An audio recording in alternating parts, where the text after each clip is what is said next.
وزیر خزانہ جو کہ بہت ہی امپورٹنٹ اہم شخصیت، ان کو خاص طور پہ لایا گیا تھا کہ یہ بہت اہم آدمی ہیں، بہت عقل مند ہیں، معیشت کو سمجھتے ہیں، ایک بہت بڑے بینک کو یہ چلا رہے ہیں اور وہ منافع میں جا رہا ہے۔ ایک کامیاب انسان کے طور پہ ان کو لایا گیا تھا اور ہیں بھی وہ، اور ان کو خاص طور پہ پاکستان کی شہریت دی گئی تھی کیونکہ وہ پاکستانی شہریت نہیں تھے۔ اس رجیم میں جو امپورٹڈ سرکار 2 ہے جو اس وقت قابض ہے، انہوں نے پہلی کابینہ میں ان کی شہریت کو بحال کیا، ان کو پاکستانی پاسپورٹ دیا، پاکستان کا شناختی کارڈ دیا، پھر ان کو ایڈوائزر رکھا، پھر ان کو سینیٹر بنایا۔ تو صورتحال یہ ہے کہ انہوں نے کچھ انکشافات کیے ہیں،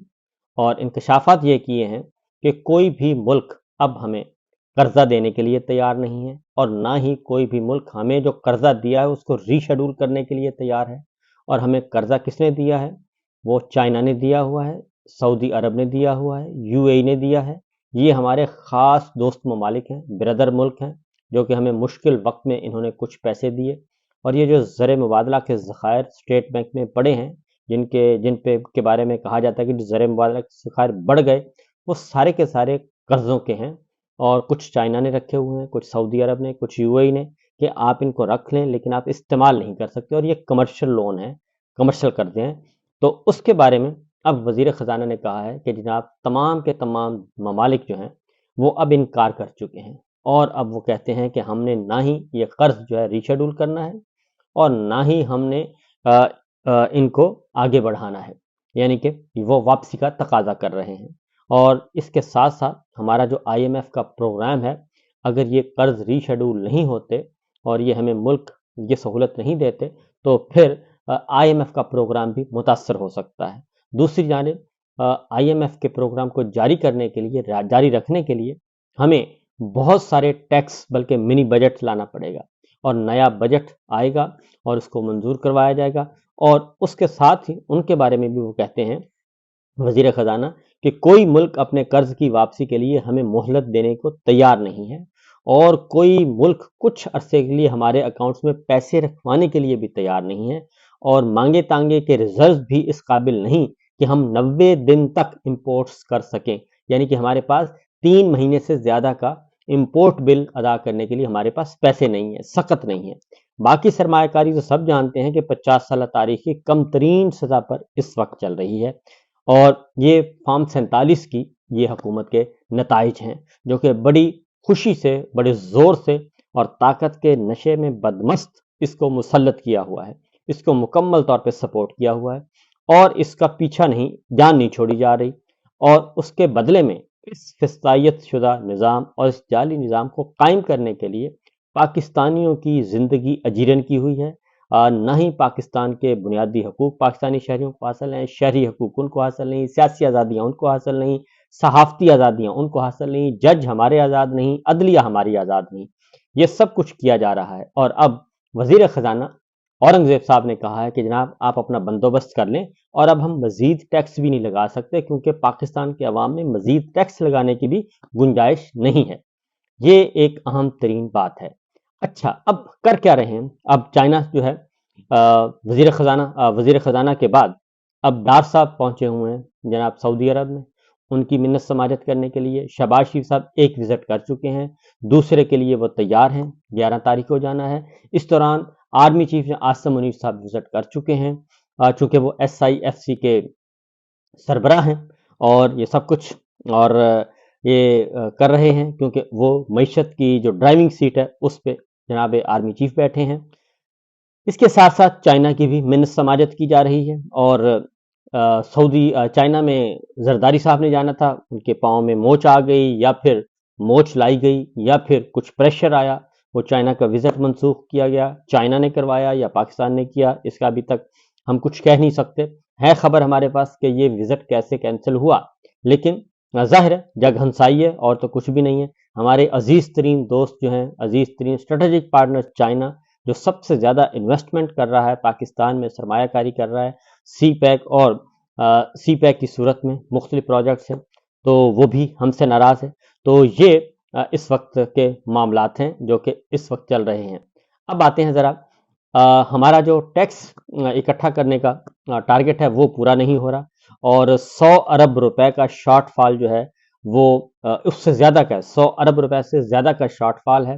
اور لہٰذا ہم اس کو بھی پورا نہیں کر پا رہے، اور لوگوں کی سخت نہیں، یعنی کہ ٹیکس کلیکشن نہیں ہے، ٹیکس کلیکشن نہیں ہے تو پھر ہوگا کیا؟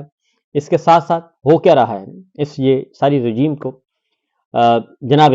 پنجاب کا حال میں آپ کو بتا دوں، صرف پنجاب کی حد تک، کہ آئی ایم ایف کا جو پروگرام ہے وہ داؤ پہ لگا ہوا ہے، اور وہ اس لیے لگا ہوا ہے کہ مریم سرکار نے آئی ایم ایف کی بجٹ سرپلس رکھنے کی اہم ترین شرط توڑ دی، اور سندھ کا 131 روپے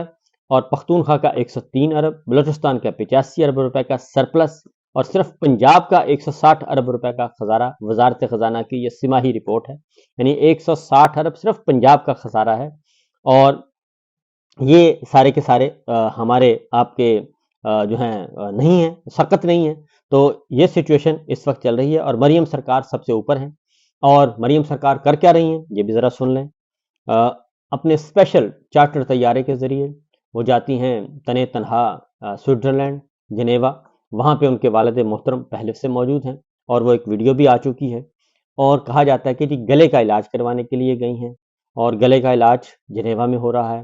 اس سے آپ اندازہ کریں کہ وہ اگر گلے کا علاج ہے بھی تو اس صورت میں بھی کیا وہ پرائیویٹلی جایا جانا چاہیے یا سرکاری خرچے پہ جانا چاہیے اور سرکاری جہاز لے کے جانا چاہیے؟ چیف سیکرٹری پنجاب اس وقت ان کے ساتھ ہیں، اور ان کی بھی بے عزتی ہو رہی ہے، اور ساتھ چیف سیکرٹری پنجاب بھی جو چیف بابو ہیں وہ بھی ساتھ ساتھ اپنی بے عزتی کروانے میں بڑا فخر محسوس کر رہے ہیں، اوورسیز پاکستانی وہاں بھی پہنچ رہے ہیں۔ تو یہ قومی خزانے کو اس طریقے سے لوٹا جا رہا ہے، اور صرف صدر زرداری صاحب اور جناب وزیر اعظم صاحب کے جہاز 1 ارب 80 کروڑ روپیہ ان کے لیے مختص کیا گیا ہے، کیونکہ اس کی تزئین و آرائش کی ضرورت ہے، اور وہ بہت ضروری ہے۔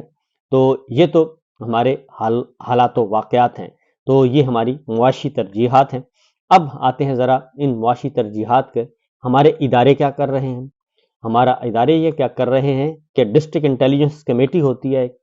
اور وہ جیسے ہی کوئی پتہ چلتا ہے کہ پاکستان تحریک انصاف کوئی سیاسی سرگرمی کرنے والی ہے یا کوئی بھی اپوزیشن جماعت، تو ڈسٹرکٹ انٹیلیجنس کمیٹی فوراً حرکت میں آتی ہے، وہ فوراً انفارم کرتی ہے، اور چند منٹ کے اندر اندر ایک نوٹیفیکیشن جاری ہو جاتا ہے دفعہ 144 کا، جلسے جلوسوں پر پابندی، عوامی اعتماد بحال کرنے کے لیے، اور پھر کہا جاتا ہے کہ جی بدامنی کا خطرہ ہے، یہ ہے وہ ہے، پھر ایک کریک ڈاؤن شروع ہو جاتا ہے، اور کریک ڈاؤن کے نتیجے میں نہ وکیلوں کو معاف کیا جاتا ہے، نہ صحافیوں کو معاف کیا جاتا ہے، نہ سیاسی کارکنوں کو معاف کیا جاتا ہے، اور پھر پولیس گردی، اور پولیس گردی کے ساتھ نامعلوم گردی شروع ہو جاتی ہے، اور ڈسٹرکٹ انٹیلیجنس کمیٹی کو سب پتہ چل جاتا ہے، یہ پتہ ہے کہ پاکستان تحریک انصاف کا کارکن کہاں ہے، یہ بھی پتہ ہے کہ جو حکومت کے خلاف جرنلسٹ اپنا بیان کرتے ہیں، خبریں دیتے ہیں، ان کے گھر کدھر ہیں، ان کے رہائش کدھر ہے، ان کے والدین، یہ بھی سارا پتہ ہے، ان کو بھی پکڑ لیا جاتا ہے، ان کو بھی اٹھا لیا جاتا ہے، یہاں تک کہ جو ڈیجیٹل میڈیا پہ کام کرتے ہیں ان کو بھی اٹھا لیا جاتا ہے۔ یہ ساری انفارمیشن ہوتی ہیں، لیکن اگر کوئی نہیں ہوتی تو یہ نہیں پتا ہوتا کہ دہشت گرد جو ہیں انہوں نے کہاں سے آنا ہے، اور کیسے بدامنی پھیلانی ہے، اور کیسے کوئٹہ کا ریلوے اسٹیشن اڑا دینا ہے، صرف یہ نہیں پتا ہوتا، کیونکہ ہو یہ رہا ہے کہ اس وقت ساری کی ساری حکومتی مشینری، ریاستی مشینری، سول ملٹری انٹیلیجنس ادارے، پولیس، قانون نافذ کرنے والے ادارے، ان کو صرف ایک ہی ٹاسک دیا ہوا ہے، اور وہ ہے کہ جی آپ نے پاکستان تحریک انصاف اور اس سے جڑے ہوئے لوگوں کو آپ نے اٹھنے نہیں دینا، ان کی زندگی اجیرن کر دینی ہے، اور ان کے گھروں پہ چھاپے مارنے ہیں، ان کو اٹھانا ہے، خواہ وہ ارکان پارلیمنٹ ہیں، خواہ وہ ارکان صوبائی اسمبلی ہیں، خواہ وہ صحافی ہیں، خواہ وہ وکلا ہیں، ان کو آپ نے اٹھانا ہے اور ان کو اٹھنے نہیں دینا، آپ نے ان کا کوئی جلسہ نہیں ہونے دینا، آپ نے ان کی کوئی ریلی نہیں ہونے دینی، یہ سب کچھ کیا جا رہا ہے، جبکہ دہشت گرد آتے ہیں اور جو اصل ہے وہ آتے ہیں اور آ کے اپنا کام کر کے چلے جاتے ہیں، اور اس کے بعد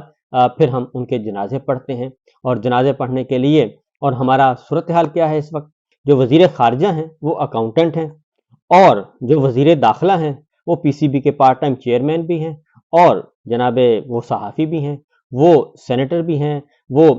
رابطہ کار بھی ہیں، وہ دھمکیوں والے بھی ہیں، یعنی کہ خیبر پختونخوا ہاؤس پہ حملہ کرنا ہو تو ساری پولیس اویلیبل ہے، لیکن پھر وہی پی سی بی کے چیئرمین جاتے ہیں اور وہ تیمارداری کرتے ہیں اور جنازے پڑھتے ہیں۔ تو یہ ہمارا حال ہے کہ وزیر داخلہ کی جگہ پہ کون ہے، اور ہمارے وزیر دفاع کیا کرتے ہیں؟ وزیر دفاع ایک ہی کام کرتے ہیں، اور وہ صبح دوپہر شام جو ہے وہ ایک ہی ہے کہ رٹ لگائی ہوئی ہے، اور وہ ہے اپنے مخالفین کو پہ کیسے غلیظ زبان استعمال کرنی ہے۔ یہ ہمارے وزارت دفاع کا کام ہے۔ یہ صورتحال چل رہی ہے، اور یہ چیزیں ہو رہی ہیں جناب، اور ساری کا ساری مشینری اس پہ لگی ہوئی ہے، اور ایسی قانون سازی ہو رہی ہے، ہر روز آئین توڑا جا رہا ہے۔ تو پھر کہتے ہیں کہ جناب وہ ہے بیمار کا حال اچھا ہے، تو ہم نے پاکستان کو آگے لے کے جانا ہے۔ اس وقت بھی پاکستان کو دونوں ہاتھوں سے نہیں، دونوں ہاتھوں سے، ٹانگوں سے، بازوں سے، ہر طریقے سے لوٹا جا رہا ہے، اور کوئی صورتحال اچھی نہیں ہے، اور ون پوائنٹ ایجنڈا ہے۔ تو اس لیے عمران خان صاحب نے بھی یہ کہا بھی ہے کہ جناب جنرل باجوہ جو وہ کہتے تھے کہ اکثر وہ کہتے تھے جنرل باجوہ کہ ہم یہ مسنگ پرسنز ہم اس لیے لوگوں کو اٹھاتے ہیں کہ عدالتیں چھوڑ دیتی ہیں،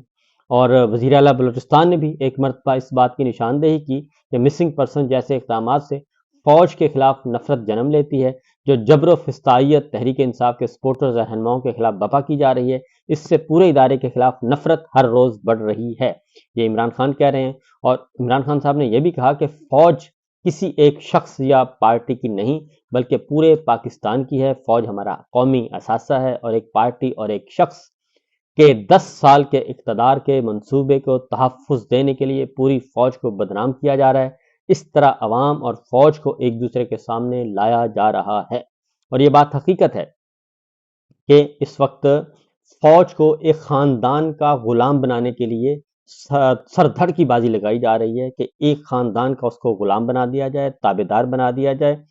پوری فوج کو اس خاندان کے حوالے کر دیا جائے۔ یہ سب کچھ کیا جا رہا ہے، اور عمران خان صاحب نے یہ بھی کہا ہے کہ ہمارے احتجاج کا ہدف کوئی ادارہ نہیں، ہمارا ہدف ملک میں جمہوریت اور آئین کی بحالی اور عدلیہ کی آزادی ہے۔ ایک پارٹی اور ایک شخص کے 10 سال کے اقتدار کے منصوبے کو تحفظ دینے کے لیے ہم پوری فوج کو بدنام کروایا جا رہا ہے، اور یہ سب کچھ دوسری جانب یہ ساری چیزیں جو ہیں ہماری جو ہیں پوری عالمی فورمز پہ، عالمی اداروں پہ ہمارے لیے وبال جان بن چکی ہیں پاکستان کے لیے، کیونکہ ان شخصیات نے تو چلے جانا ہے، ریٹائر ہو کے یہ تو باجوہ بن جائیں گے یا قاضی بن جائیں گے، اور اس کے بعد جو ہیں یہ منہ چھپاتے پھریں گے، اور لیکن اس وقت سچویشن کیا ہے؟ ان ساری صورتحال کی وجہ سے پاکستان کے جو انسانی حقوق کے ریکارڈ پر اقوام متحدہ کی کمیٹی کی تنقید سامنے آ چکی ہے، پوری رپورٹ سامنے آ چکی ہے، اور سنگین ترین مسائل کا نشاندہی کی گئی ہے، اور پاکستان کو بنیادی تبدیلیوں کی سفارشات کی گئی ہیں، جن میں فوجی عدالتوں کے تحت مقدمات کا خاتمہ، جبری گمشدگیوں کا سدباب، ٹرانسجنڈر تحفظ قانون کا بل شامل ہے، اور سیاسی مخالفین اور میڈیا کی آزادی جو ہے اس کے بارے میں رپورٹ میں آ چکا ہے، اور